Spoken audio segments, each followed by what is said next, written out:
From Nicole, how does Earth not lose energy if it experiences a constant change in direction on a circular path?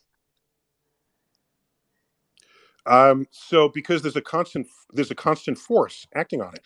So a force can do two things. It can speed you up. That's normally what we think of when you press the accelerator pedal.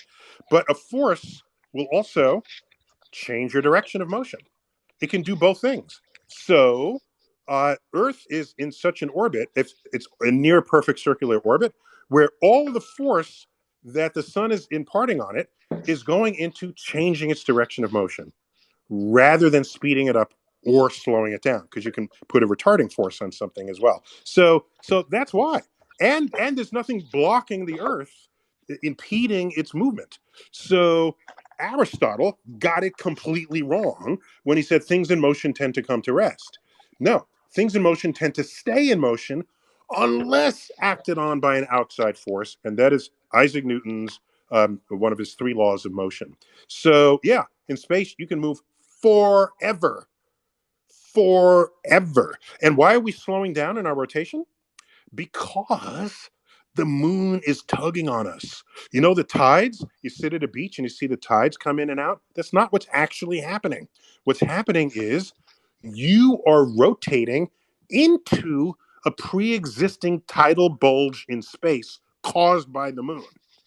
So when you say it's high tide, low tide, it's coming in and coming out. No, you are moving into high waters and then back out of high waters.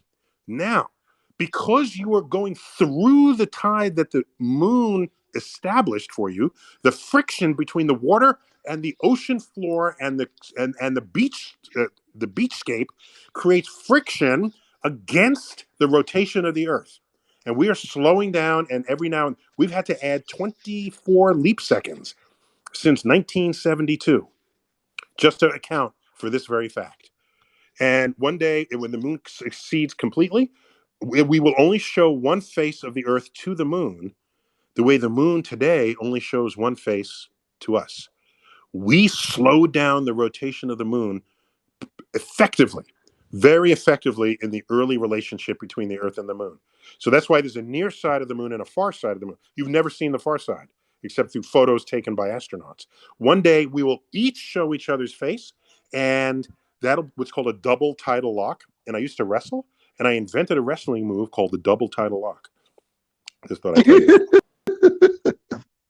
You're so talented, Neil. Nothing to do with anything. But hey, with that, you need a wrestling move with a double. By the way, it was collegiate wrestling. It was not like pro wrestling, just to make that clear, just in case anybody wondered.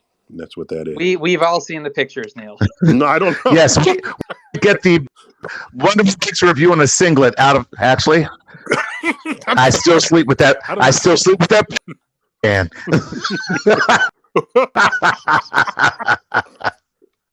As I said, that was 40 pounds and 40 pounds ago and 40 years ago. Right, that's when that was. There it is. I just popped it up in the Twitter space for those of you who, for whatever reason, haven't seen it.